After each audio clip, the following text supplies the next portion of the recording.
cette nature de Dieu, cette nature divine des Écritures nous montre que oui, Dieu, à certains moments, peut manifester sa colère. On l'a vu tout à l'heure dans l'extrait de Néhémie, que Néhémie a été jusqu'à, en fait, du moins dans la traduction, jusqu'à tirer les cheveux de quelqu'un pour lui faire se rendre compte de l'importance des enjeux de la vie chrétienne. On a vu Jésus-Christ aussi entrer dans le temple. Lorsque Marc-Philippe nous montrait Néhémie, je faisais tout de suite le lien avec Jésus-Christ qui est entré dans le temple. Il a chassé les vendeurs, entre autres, parce que c'était bien sûr la maison de Dieu. Et parfois, la colère de Dieu est dite qu'elle va se manifester sur un monde impénitent, sur un monde en fait plein de violence et plein d'escroqueries, plein de souffrances, mais qu'il s'impose, des souffrances qu'il impose à ses voisins. Vous savez, cette violence, autant mentale, spirituelle, c'est Dieu, bien sûr, est contre cela et il l'a prouvé à quelques reprises. Alors, nous avons aujourd'hui cette deuxième partie. Il semble que nous sommes parfois dans des messages qui doivent se faire en deux parties. La question que je posais il y a exactement 4 semaines de cela, c'est celle-ci. Est-il possible qu'une période de bénédiction se transforme sous nos yeux en période de malédiction? Est-il possible que le grand Dieu créateur avertit les nations occidentales judéo-chrétiennes que sa colère est prête à se manifester? Frères et sœurs, le fait de ne pas reconnaître les bénédictions conduit-il au retrait de ces bénédictions? Ne pas remercier Dieu par un comportement aimant envers lui et envers les autres peut-il amener Dieu à se retirer?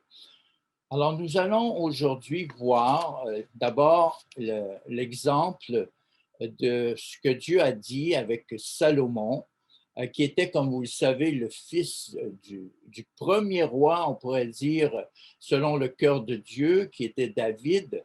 Nous savons que David a reçu une promesse incroyable, c'est qu'il ne manquerait jamais de successeur sur le trône. Et nous savons que Dieu, aujourd'hui, a bien sûr le successeur des successeurs sur le trône à côté de lui, qui est bien sûr le descendant de David, le fils de David, comme il était appelé Jésus-Christ. Mais déjà, nous sommes seulement dans les balbutiements, on pourrait dire, de cette lignée, et nous allons nous reporter au deuxième livre des Chroniques, si vous voulez bien, au chapitre 7, à partir du verset 12, et nous allons voir que Dieu a, dans un sens, a fait une promesse à Salomon. Il s'est engagé et c'était suite à une longue prière que Salomon a fait au nom de tout le peuple de Dieu. C'est dans donc le livre des Chroniques, chapitre 7, deuxième livre des Chroniques, au verset 12. L'Éternel apparut à Salomon pendant la nuit. Alors, il s'agissait probablement donc d'une vision et lui dit, j'exauce ta prière. Je choisis ce lieu comme la maison où l'on devra m'offrir des sacrifices. Il s'agissait bien sûr du nouveau temple qui a été inauguré. Et descendons un petit peu ensuite au verset 13. Et voici quand même qu'il a dit ceci. Quand je fermerai le ciel, alors je choisis ce lieu, je choisis la maison du temple pour y résider, pour me manifester, mais il explique quand même qu'il va être vigilant, il va être un Dieu qui veille et qui va d'ailleurs envoyer des avertissements à son peuple. Il dit, quand je fermerai le ciel et qu'il n'y aura point de pluie, quand j'ordonnerai aux sauterelles de consumer le pays, quand j'enverrai la peste parmi mon peuple. Alors, il annonce donc qu'il va avertir en envoyant ici 3 différents signes de son jugement. Alors, Dieu, dans ce passage, partage les principes par lesquels il porte son jugement sur la nation qui a connu Dieu. Alors, j'aimerais un petit peu élaborer sur ces 3 jugements et voir un petit peu comment ils s'appliquent encore, on pourrait dire, aujourd'hui. Et je vais focuser donc d'abord sur la sécheresse. Il a dit qu'il enverrait la sécheresse comme signe d'avertissement pour aider les gens à prendre garde à leur comportement.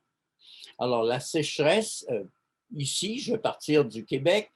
Le ministère de l'Environnement et de la lutte contre les changements climatiques a fait une étude suite à ce qui s'est passé l'année passée. En fait, ça date de 9 mois, cette étude, en juin 2020. Et on a relevé que la sécheresse a été record par endroits dans l'extrême sud du Québec pour la séquence mai-juin. Remarquez que c'est incroyable, c'est la séquence la plus sèche des 67 dernières années avec 109 mm de pluie en 2 mois, soit 44 de moins que la normale. Alors, c'est quand même un sol très sec. Qui est un record, par exemple, et qui a entraîné des feux de forêt, en fait, les plus importants feux de forêt des 10 dernières années au nord du lac Saint-Jean. Et bien sûr, la pluie de juin a réussi à peine à freiner la progression. D'ailleurs, cela a entraîné l'annulation des traditionnels feux de joie et d'artifice à la Saint-Jean-Baptiste, alors que la sécheresse a restreint en pleine canicule l'utilisation de l'eau de plusieurs municipalités. Donc, plus de 100 ans à Gatineau qu'on n'a pas vu une telle sécheresse, à Saint-Jérôme, Sorel et même la ville de Québec, de même que sur la pointe de la Gaspésie. Alors ça, c'est quand même beaucoup d'années, là. C'est quand même un signe d'avertissement. En France, eh bien, c'est semblable. La sécheresse, ici, c'est un article du HuffPost du 22 septembre passé. Alors, on dit ce mardi 22 septembre marquait le premier jour de l'automne dans l'hémisphère nord et l'été 2020 a battu un record, celui de l'été le plus sec jamais enregistré depuis le début des mesures en France en 1959. Alors, il ne pouvait pas remonter plus haut parce qu'il n'avait pas les notes suffisantes pour comparer. Alors, on était dans un record absolu depuis 1959. L'article dit l'été du 21 juin au 20 septembre a été le plus sec depuis le début donc des mesures en France. Ces étés records se succèdent. C'est la 3e année consécutive que la période estivale atteint des niveaux de sécheresse jamais mesurés précédemment, indique Météo France.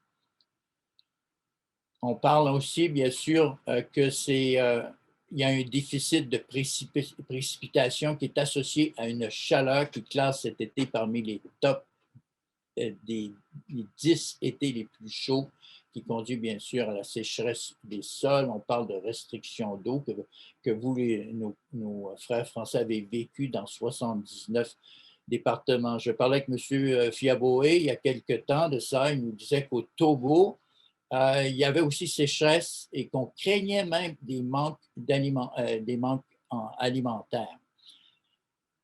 Nous perdons de vue parfois, n'est-ce pas, que Dieu est vraiment en charge des phénomènes atmosphériques. Regardez avec moi Amos 4. Dieu a une façon de nous avertir, de nous parler et surtout de parler à nos gouvernements. Mais aujourd'hui, je crois que nous ne portons pas, en tant que nos gouvernements ne portent pas attention à ces messages-là. Il dit ceci, Amos, pardon, merci. Et moi, je vous ai refusé, Amos 4,7, et moi, je vous ai refusé la pluie lorsqu'il y avait encore 3 mois jusqu'à la moisson. J'ai fait pleuvoir sur une ville et je n'ai pas fait pleuvoir sur une autre ville. Imaginez, Dieu contrôle où vont les nuages. Un champ a reçu la pluie et un autre qui ne l'a pas reçu s'est desséché. Je ne sais pas si vous vous souvenez d'un ancien article de M. Armstrong concernant la dîme. On a parlé de la dîme tout à l'heure. C'était un fermier qui s'était mis à payer la dîme et il y avait eu partout autour de lui, si je ne me trompe pas, de l'inondation, mais lui, sa récolte avait été protégée et finalement, alors que le prix du blé ou des céréales avait monté, il était le seul à avoir des céréales sur le marché et bien sûr, il a pu faire un excellent profit. Alors Dieu peut faire pleuvoir sur un endroit et il peut retenir la pluie ailleurs, c'est ce qu'il nous dit. Il parle d'un deuxième fléau qu'il peut envoyer. Parlons un petit peu des sauterelles. Je pense que vous qui avez un petit peu suivi les nouvelles en Éthiopie, aussi l'année passée, au mois de mars, entre autres, au Kenya et en Somalie, il y a eu une plaie incroyable de sauterelles. On appelle ces sauterelles des criquets pèlerins. Et c'était une époque qui n'avait pas été connue depuis 70 ans au moins pour la Somalie et l'Éthiopie, un quart de siècle. Alors, des dizaines de milliers d'hectares de terres cultivées et de pâturages ont été endommagés. Et c'est un phénomène spécial, c'est qu'à un certain moment donné, ça prend des conditions spéciales atmosphériques pour causer cette reproduction massive qu'on appelle la grégarisation de ces criquets pèlerins et qui fait qu'à un moment donné, ça prend une proportion gigantesque. Et c'est d'après le Keith Cressman, qui est spécialiste des invasions acridiennes à l'Organisation des Nations Unies pour l'alimentation et l'agriculture, il considère que l'origine de la crise qu'il y a eu en l'an 2020 résidait dans une succession de cyclones dont le nombre n'a cessé d'augmenter depuis 10 ans. Alors, nous sommes aussi conscients, frères et sœurs, que le nombre de cyclones, d'ouragans augmente parce que, bien sûr, la température de l'eau augmente. Il suffit, je pense, d'un seul degré Celsius d'augmentation de la température de l'océan pour provoquer, entre autres, des cyclones et des ouragans plus nombreux. Dieu parle d'un troisième châtiment, la peste. Et bien sûr, ce qu'on peut remarquer, c'est que depuis, on le sait, depuis le mois de mars l'année passée, ça a été annoncé le 12 mars au Québec, il y a eu ces restrictions avec la COVID-19, mais déjà en Afrique, par exemple, les restrictions ont compliqué la lutte contre les sauterelles parce que les frontières étaient fermées. On ne pouvait pas envoyer donc les spécialistes aussi facilement, les échanges de produits pour contrer la gestation ou la prolifération des sauterelles. Alors ça, c'est seulement un effet, mais on sait aussi que le coronavirus, bien sûr, a des effets sur les vies humaines, a des effets psychologiques, économiques et politiques. Et bien sûr, si on prend ces trois facteurs, on pourrait dire qu'ils nous conduisent vers donc des périodes de famine, c'est-à-dire de manque de nourriture, qui, ici je vais citer entre autres Robert Pichetta du CNN, il parle depuis Londres, il dit « Le monde est confronté à de multiples famines aux proportions bibliques ». C'est son expression. En quelques mois seulement, et il avertit que, entre autres, les conséquences du coronavirus poussera 130 millions de personnes supplémentaires au bord de la famine. Et déjà, bien sûr, on parle que 10 de ces pays comptent déjà plus d'1 million de personnes au bord de la famine. Alors, qu'est-ce que Dieu essaie de dire? Et nous, que devons-nous faire? Est-ce que nous devons partir à la chasse des responsables pour essayer de les punir? Est-ce que nous devons essayer de faire des pétitions au gouvernement? Voyons la suite du deuxième livre des Chroniques, chapitre 7. Dieu dit, je vais habiter avec mon peuple. Il a dit, par contre, je vais envoyer des signaux d'avertissement. Ce sera, par exemple, la sécheresse, ce sera les sauterelles, ce sera la peste. Et quelle doit être la réaction? Verset 14. La réaction du peuple de Dieu. Verset 14.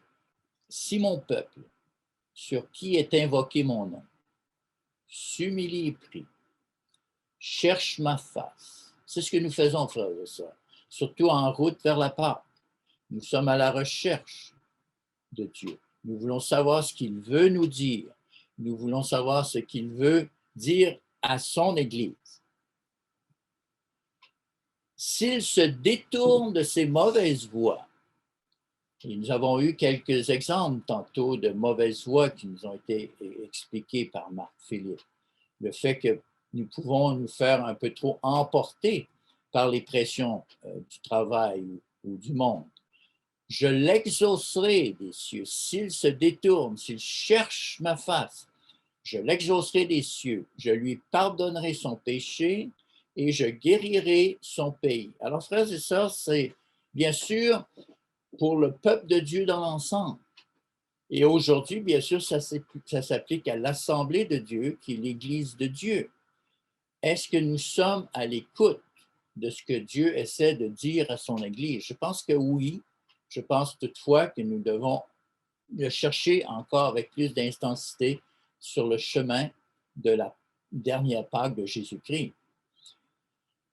Alors, il continue au verset 15. Mes yeux seront ouverts désormais et mes oreilles seront attentives à la prière faite en ce lieu. Alors, Dieu écoute les prières du peuple de Dieu. Maintenant, je choisis, je sanctifie cette maison pour que mon nom y réside à jamais et j'aurai toujours là mes yeux et mon cœur. Et ensuite, il explique, et toi, Salomon, si tu marches en ma présence, et toi, Bruno, si tu marches en ma présence, comme a marché David, ton père, faisant tout ce que je t'ai commandé, si tu observes mes lois et mes ordonnances, j'affermirai le trône de ton royaume. J'affermirai ta vie, autrement dit. Je serai fidèle à toi, comme l'a chanté Jessica. Comme je l'ai promis à David, ton père, en disant, tu ne manqueras jamais d'un successeur qui règne en Israël. Mais regardez quel verset 19, le premier mot en français. Mais. Il y a le mais. Il y a cette capacité d'exercer notre liberté de la mauvaise façon. Mais si vous vous détournez, si vous abandonnez mes lois et mes commandements que je vous ai prescrits, si vous allez servir d'autres dieux et vous prosterner devant eux, je vous arracherai de mon pays que je vous ai donné. Donc, au fond, c'est un engagement de la part de Dieu, mais c'est un engagement aussi à dire, mais il y a des conditions. Il y a le fait que vous devez suivre mes commandements, mes lois. Vous devez être de tout cœur avec moi. Vous ne devez pas vous détourner vers d'autres dieux. Alors donc, Dieu fait appel à la prière, à la repentance et à la guérison. Maintenant, l'Église, nous avons une responsabilité, mais nous avons aussi, frères et sœurs, une responsabilité de sentinelle vis-à-vis nos nations. Chacun d'entre nous, que ce soit en France, nous sommes des sentinelles pour la France. Si je suis au Québec, je suis une sentinelle pour le Québec. Si je suis en Californie, je suis une sentinelle pour la Californie. Je dis, mais comment? Collectivement, oui, mais je pense qu'il faut reculer d'un pas et même dire, personnellement, mais comment? Bien, on vient d'avoir ici, si mon peuple s'humilie et prie et cherche ma face. Dans quel sens? Pour nos besoins personnels seulement? Pour notre famille seulement? Pour nos amis seulement? ou pour l'Église, pour la nation. Alors, nous sommes, bien sûr, nous ne faisons pas d'illusions. Je crois que nous avons vu en première partie comment Dieu a essayé d'avertir, entre autres, nos cousins américains. Lors du 11 septembre, nous avons vu que ce n'était pas une coïncidence, que ces événements-là sont arrivés ce jour-là, qui était entre autres le jour où M. Hudson avait découvert la porte d'entrée de l'Amérique à Manhattan. Nous avons vu que c'était le moment de la fondation de la nation et qu'il y a beaucoup de coïncidences que Dieu a permis pour montrer qu'il s'agissait d'un avertissement sérieux qui était pour réveiller, on pourrait dire, les nations, surtout judéo-chrétiennes. Qu'est-ce que je veux dire par là? C'est les nations qui ont été fondées en ayant des principes de la parole de Dieu. Dieu a comme ouvert la compréhension à certains hommes suffisamment, selon les promesses, entre autres, qu'il avait fait à Abraham, de bénir. Et pour bénir, il leur a donné certaines compréhensions de la parole de Dieu en leur demandant au moins d'appliquer les principes physiques, matériels de cette parole de Dieu. Est-ce que, par exemple, la grosse question, est-ce que Dieu est satisfait de la réplique ou de la réponse de nos nations face aux avertissements qu'il donne? J'aimerais aujourd'hui ajouter un élément de réflexion profonde concernant un péché que notre nation connaît, commet, et que peut-être même ça nous est arrivé, certains proches qui ont commis ce péché. Ce n'est pas pour juger chaque individu qui a commis ce péché-là, mais on pourrait dire que collectivement, je me sens, moi, en tant que personne, en tant que Québécois, responsable de ce qui se passe au Québec. Je me sens responsable de ce qui se passe au Canada. Et bien sûr, je me sens responsable en tant que fils de Dieu d'être sensible à comment Dieu se sent lui-même face à certains péchés. Prenons un péché important aujourd'hui qui est celui du meurtre des enfants. Vous savez qu'il pourrait y avoir un rapport entre le fait que le coronavirus a frappé le monde et même la possibilité que Dieu a averti qu'il y aurait donc, qu'il est contre le fait que des enfants se font tuer avant même de naître. La première loi qui allait amener une décision à l'échelle nationale pour les États-Unis, la première loi pour l'avortement et contre, on pourrait dire, le fœtus, était en 1970 dans la ville de New York. Ça s'est bien sûr élaboré dans le secret avec plusieurs avocats parce qu'il devait bien sûr que cette loi devait ne pas réveiller l'opposition, devait aussi ne pas faire appel au premier amendement ou du moins à la Constitution ou essayer de manœuvrer autour de la Constitution. Mais ça s'est dessiné donc en 1970. L'année suivante, l'Association américaine du barreau écrivait ce qu'ils appellent l'acte unique sur l'avortement, Uniform Abortion Act, et l'année suivante, en 72, ça a été voté pour être présenté à la Cour suprême qui légalisa l'avortement à l'échelle nationale. Alors ici, je vais citer Ryan Lissa, qui est l'auteur d'un article qui s'appelle « La capitale de l'avortement aux États-Unis, New York ». Alors ici, il dit, en 1970, New York a adopté la loi sur l'avortement la plus permissive d'Amérique, qui définit l'État comme le refuge de l'avortement du pays. Du jour au lendemain, une nouvelle industrie s'est matérialisée à New York, faisant la promotion auprès des femmes de tout le pays. Une annonce dans le journal de l'époque demandait « Voulez-vous ne pas être enceinte ?»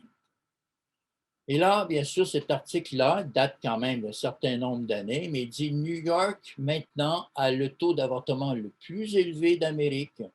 Par exemple, en 2000, 39 femmes sur 1000 dans l'État ont mis fin à une grossesse pour un total de 164 000 avortements cette année-là. C'est toujours difficile de voir ce genre de chiffres et de simplement penser, bien, ce sont des chiffres. Mais derrière chaque chiffre, il y a une vie. Il y a un potentiel de joie, de bonheur, une vie intelligente, une vie consciente, une vie qui pourrait glorifier Dieu. Il y en a cette année-là 164 000 qui n'ont pas pu être. Je me souviens un jour, il y a à peu près dans cette époque-là, une collègue de travail vient me voir, elle était comme bouleversée et elle avait eu une affaire. Et puis elle a dit, je crois que je suis enceinte, elle dit, je suis tourmentée, je me demande si je dois me faire avorter.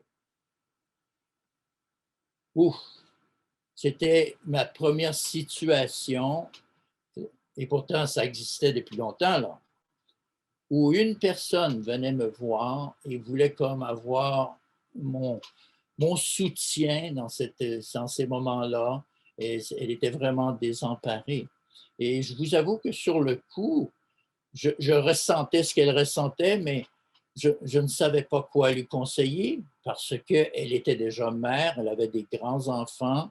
Je savais que ça lui, dans un sens que je n'aurais pas eu beaucoup d'influence d'un côté ou de l'autre, mais j'ai simplement pu dire, wow, je peux simplement prier pour elle. Et heureusement, finalement, elle n'était pas enceinte. Ou elle l'a perdue là, dans une fausse couche très prématurée. Alors, c'était pas par avortement, mais il n'y a pas eu finalement naissance. Aujourd'hui, on estime le nombre d'avortements effectués aux États-Unis depuis le décret en 1970 à 60 millions. 60 millions. C'est, je pense, pas loin de la population de la France au complet. C'est incroyable.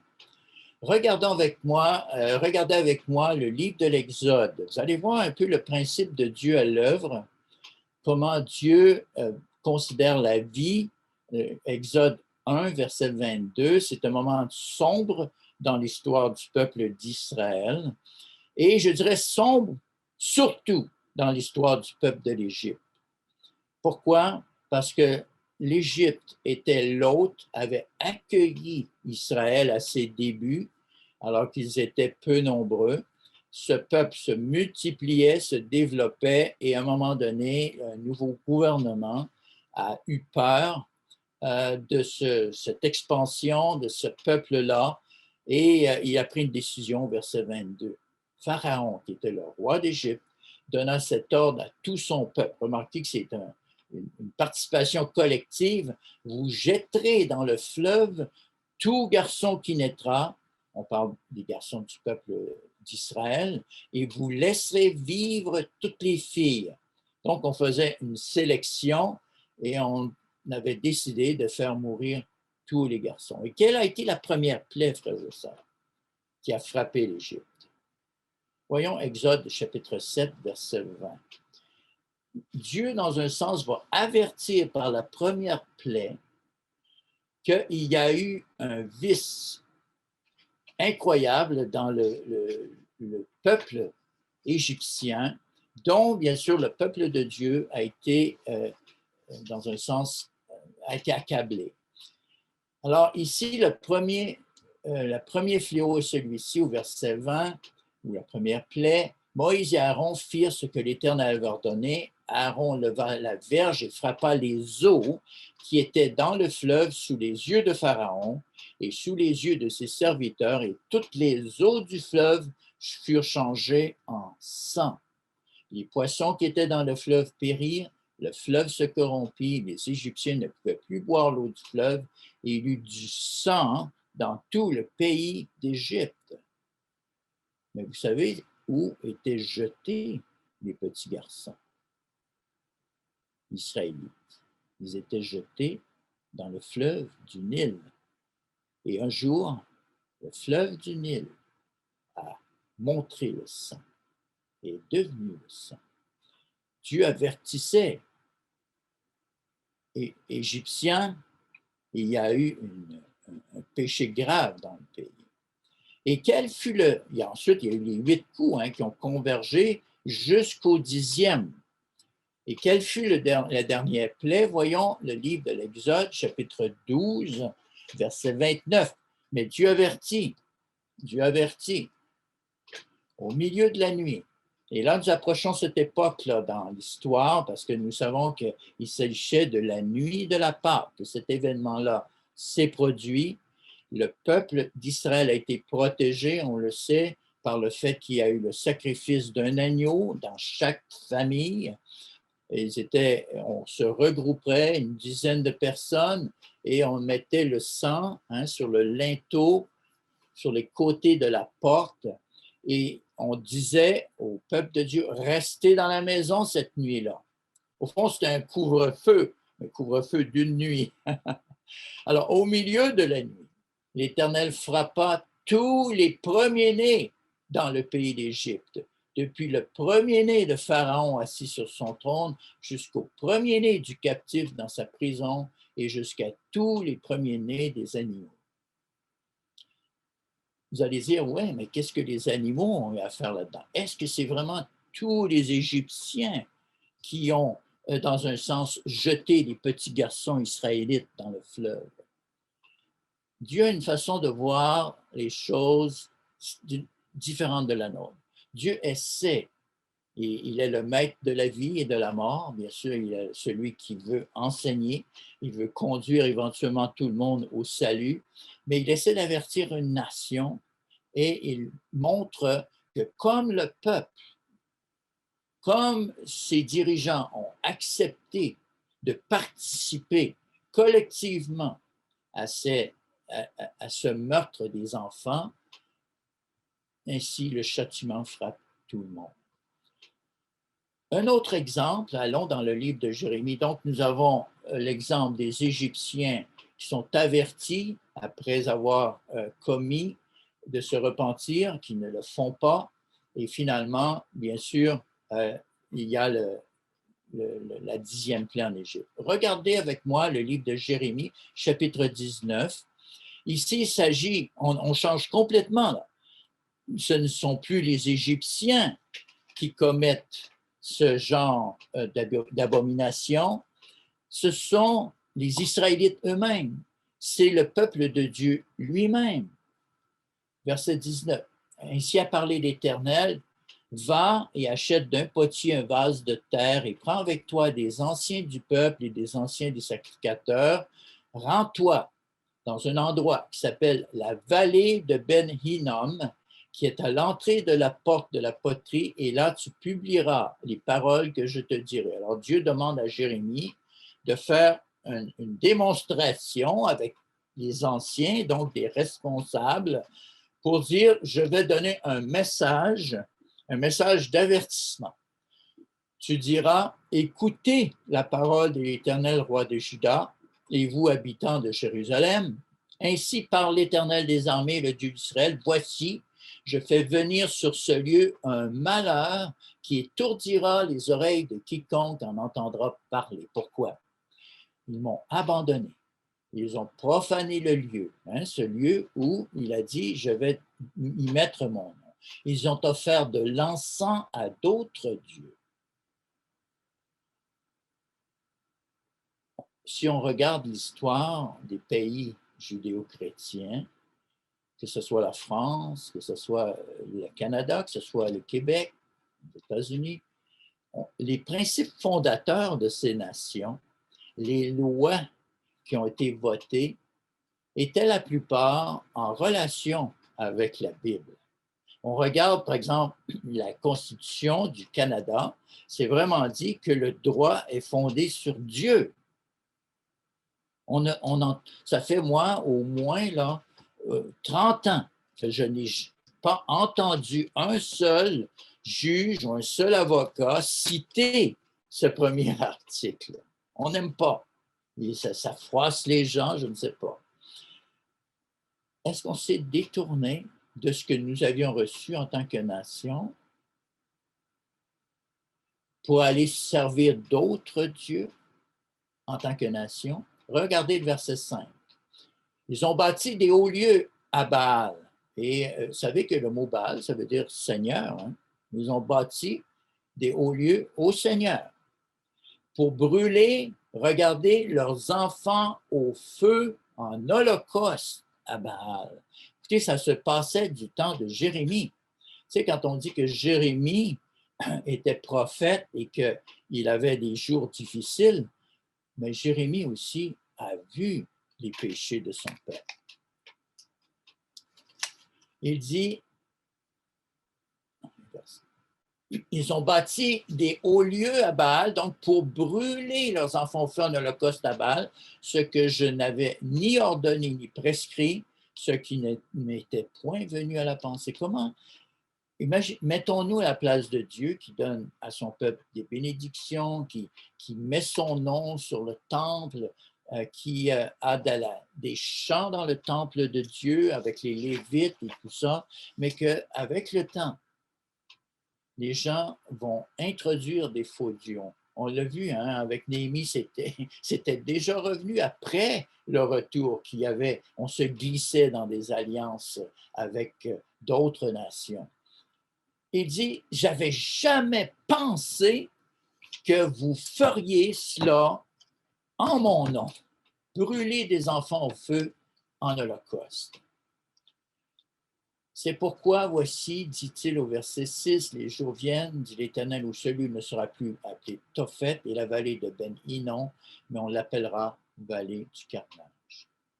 Alors, c'est à l'époque de Jérémie, on sait ce qui s'est passé. L'avertissement est venu, il ne semble pas y avoir eu de changement au niveau de ce comportement et d'autres, bien sûr, et bien sûr, le carnage est venu. Jérusalem a été détruite, le peuple a été amené en captivité. Est-ce que la parole de Dieu parle des enfants avant leur naissance? Qu'est-ce que dit la parole de Dieu sur l'enfant avant qu'il naisse? Est-il un être humain? Regardez avec moi le psaume 139. Le psaume 139, de très beaux versets. On va commencer au verset 13. C'est comme si le psalmiste d'ici va parler alors qu'il était dans le sein de sa mère. Il dit, c'est toi qui m'as formé, qui as formé mes reins, qui m'as tissé dans le sein de ma mère. Je te loue de ce que je suis une créature si merveilleuse. Tes œuvres sont admirables et mon âme le reconnaît bien. Il est tout content d'être vivant, il est tout content d'avoir connu le processus de l'engendrement, du développement d'embryon à fœtus. Mon corps, dit-il au verset 15, n'était pas caché devant toi lorsque j'étais fait dans un lieu secret, tissé dans les profondeurs de la terre, quand je n'étais qu'une masse informe, tes yeux me voyaient. Est-ce à dire que les yeux de Dieu ont vu chacun des fœtus avant qu'ils ne soient attaqués, cassés avec des pinces ou avec des solutions qui brûlaient leur corps? Il ajoute au verset, sur ton livre étaient tous inscrits les jours qui m'étaient destinés avant qu'aucun d'eux existât. Peut-on dire cela de chacun des enfants à naître? Alors que l'enfant est à peine un embryon, déjà Dieu assigne une durée de vie et un plan glorieux pour chacune de ses vies. Je vais descendre au verset 19. Regardez ensuite un peu l'invocation qui semble un peu sortir du contexte. Il dit « Oh Dieu », après ça, hein, après avoir dit « Oh, merci Dieu, merci de la vie, merci d'avoir été là, même quand j'étais dans le sein de ma mère. Oh Dieu, puisses-tu faire mourir le méchant Hommes de sang, éloignez-vous de moi. Étonnant. C'est un étonnant dernier verset. Vous savez, les hommes de sang, ce sont ceux qui versent le sang innocent. Au Canada, ça a pris un peu plus de temps, mais la loi de l'avortement a sorti en 1988 lorsque la Cour suprême du Canada a invalidé la loi qui disait que l'avortement était un crime. Alors, ils ont invalidé la loi et ils l'ont transformée en disant que maintenant, l'avortement est légal à tous les stades de grossesse d'une femme. L'avortement est devenu financé par l'État en tant que procédure médicale en vertu de la loi canadienne sur la santé. Alors, on voit, n'est-ce pas, que le Canada et beaucoup d'autres pays, je pense que si on calcule avec la Chine et tout ça, il y aurait eu depuis environ 50 ans environ 1 milliard d'avortements. Imaginez. Est-ce que ce n'est pas un exemple d'un comportement qui est accepté aux yeux des hommes, mais qui est intolérable aux yeux de Dieu? Dieu regarde sur les situations, mais chaque cas pour Dieu est une tragédie. Chaque cas pour Dieu est une agression contre la vie.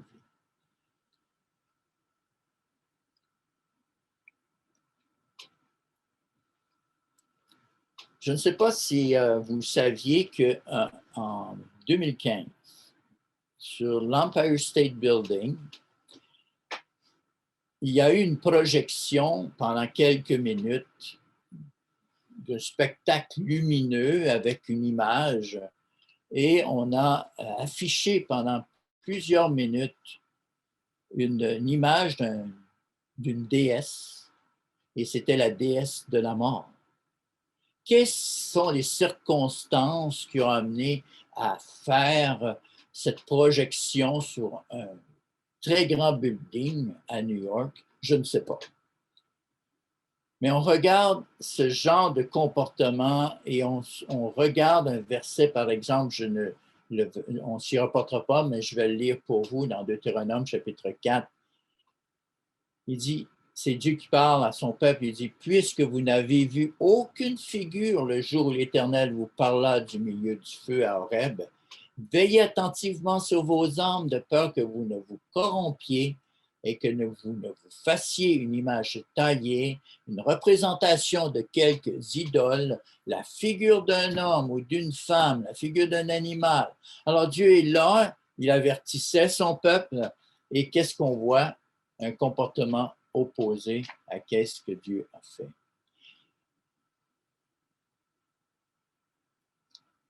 Savez-vous la date aux États-Unis, à New York, où le maire de New York a annoncé avec une certaine émoi que le COVID, la COVID-19 avait atteint un paroxysme alarmant. Savez-vous quels sont les 2 jours où on a beaucoup mis cela dans les journaux? C'était le 9 et 10 avril 1970. 2020, 2020 donc. Et ce que je voulais dire, c'est que c'est 50 ans. Si vous calculez, c'est le 9 et le 10 avril 1970 que la loi sur l'avortement a passé. C'est assez intéressant. Et c'est bien sûr à New York que cette loi-là a passé. D'abord, avant d'être acceptée à l'échelle, on pourrait dire, nationale. Est-ce que Dieu avertit les nations judéo-chrétiennes? Je vais vous donner un dernier exemple concernant un élément. D'abord, un fait historique. Vous êtes tous au courant que éventuellement, la ville de Jérusalem a été conquise, mais que le temple a été brûlé. Le temple de Dieu, où Dieu a dit, je vais faire de ce lieu mon lieu. Mais si vous retournez, je devrais vous chasser. Dieu a payé le prix. Comment? En laissant son temple brûlé. son temple est détruit. Est-ce qu'on ne voit pas là un parallèle avec le fait que Jésus-Christ, hein, qu'il dit, détruisez ce temple, mais en 3 jours, je le relèverai. Dieu a permis que son temple soit détruit pour annoncer que Jésus-Christ serait détruit mais que Jésus-Christ reviendrait de la mort à la vie aussi. Dieu, dans un sens, est solidaire de son peuple. Dieu est solidaire avec nous. Il vit des choses avec nous. Il vit des blessures avec nous. Il a permis que son temple soit détruit. Il a permis que sa ville sainte soit détruite du temps de Jérémie. Et quelle est la date? Je vais vous donner la date au calendrier de Dieu. On voit ça dans Jérémie 52, versets 12 à 14. Le 10e jour du 5e mois, c'était la 19e année du règne de Nabuchodonosor, roi de Babylone.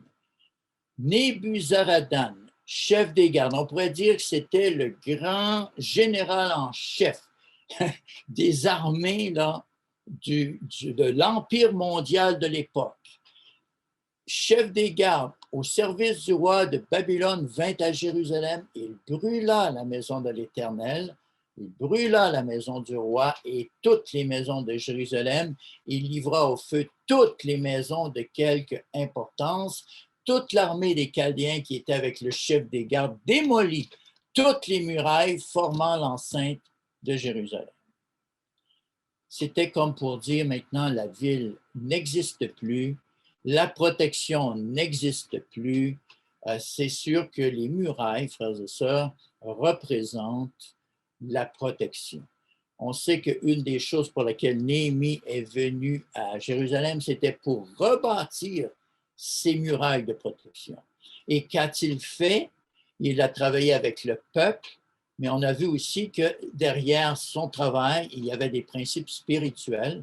Et il a expliqué, bien sûr, on l'a vu tout à l'heure, que le sabbat faisait partie de ces murailles de protection, qu'il fallait observer le sabbat. En langage spirituel, donc, il s'agit des valeurs spirituelles qui protègent une ville ou une nation de la destruction. Vous savez que, là, je prends un exemple encore. Monsieur Pepworth, vous allez me pardonner, mais c'est quand même aux États-Unis. On fait des choses aussi au Canada, mais on est un peu plus lent. On traîne la patte dans le mal aussi, mais ce n'est pas parce qu'on ne rattrapera pas, hélas, on n'est pas meilleur, on ne fait pas mieux.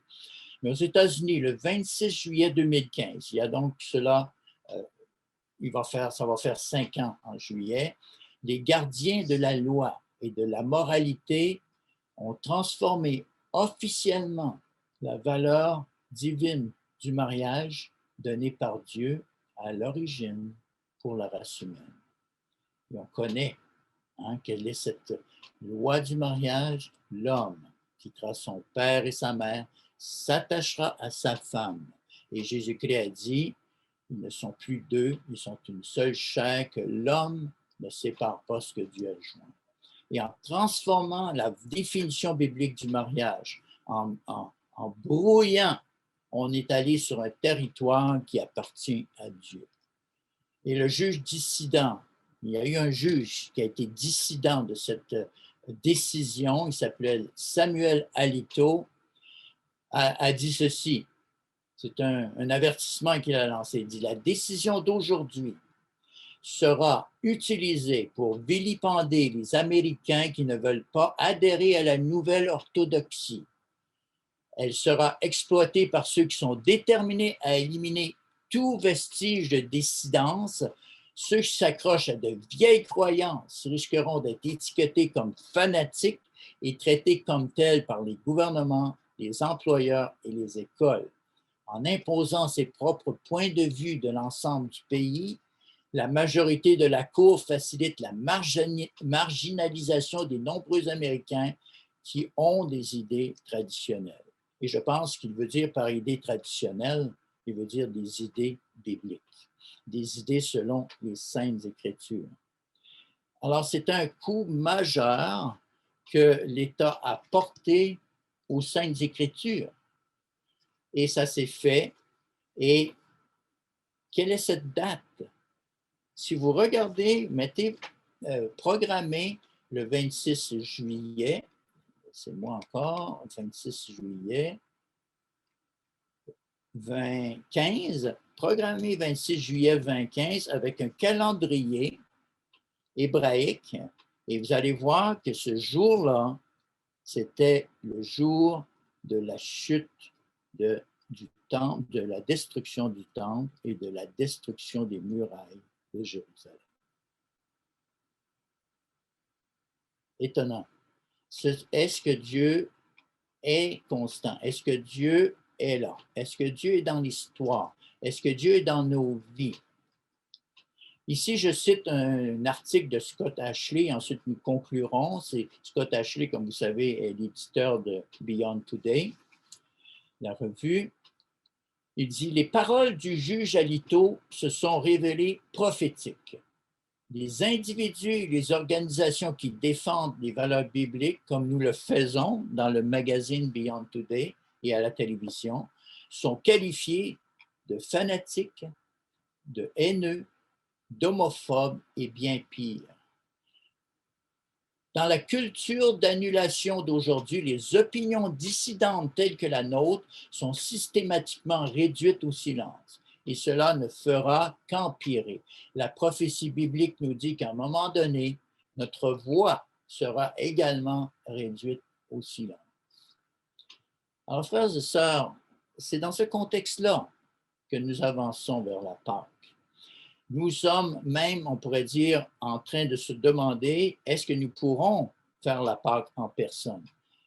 Il semble que des signes nous indiquent qu'à plusieurs endroits, on va vers ça. Au Québec, on espère pouvoir la faire si, bien sûr, la salle ouvre à Québec pour quelques personnes, mais au moins nous aurons l'occasion d'être tous ensemble en visioconférence pour la Pâque. Mais ça nous fait réfléchir. Est-ce que nous sommes conscients des péchés de notre nation? Est-ce que nous sommes conscients de notre propre tiédeur parfois face à ces péchés-là? Est-ce que nous sommes des sentinelles pour avertir ceux que nous pouvons avertir?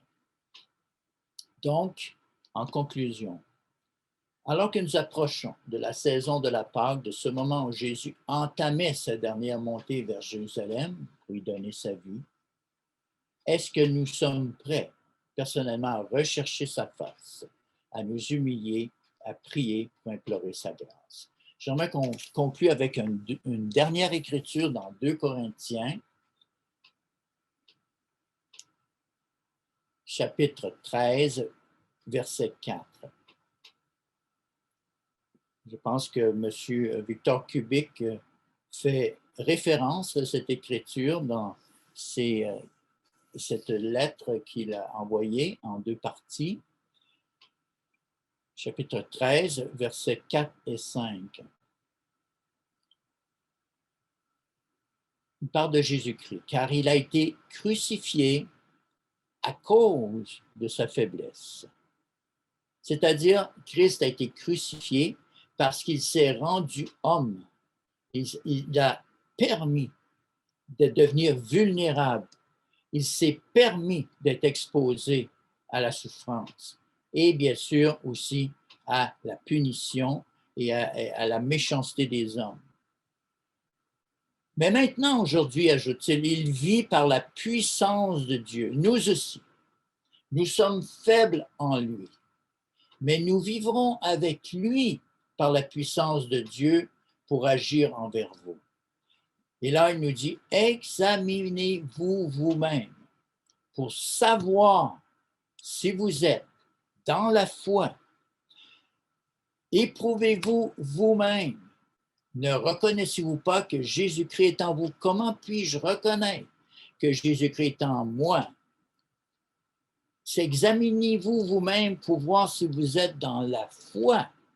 Qu'est-ce que la foi? Si vous êtes dans le climat de confiance, avez-vous confiance à Dieu présentement dans ce que nous vivons? Est-ce que vous vous sentez Est-ce que je sens la confiance que Christ a en moi? Est-ce que Dieu peut me faire confiance? Est-ce que je fais confiance à Dieu? Est-ce que je suis assez proche dans ma relation pour dire, nous avançons en tant qu'Église de Dieu. Nous marchons vers les temps de la fin. Nous sommes en train d'être attentifs aux signaux que Dieu nous donne en tant que personne, en tant qu'Église, mais aussi en tant que nation. Nous devons, frères et sœurs, être attentifs et sortir parfois, je dirais, au-delà de nos petits problèmes, au-delà de nos difficultés personnelles et dire, nous sommes faibles, mais en Christ. Et nous aurons à marcher dans la puissance de la résurrection. Et nous pouvons commencer maintenant. Frères et sœurs, si Dieu va porter des jugements sur le monde, il a déjà commencé avec la maison de Dieu. Acceptons ce jugement, apprécions sa miséricorde, aimons le fait que nous pouvons cheminer avec lui vers la paix. Bonne fin de sabbat, frères et sœurs.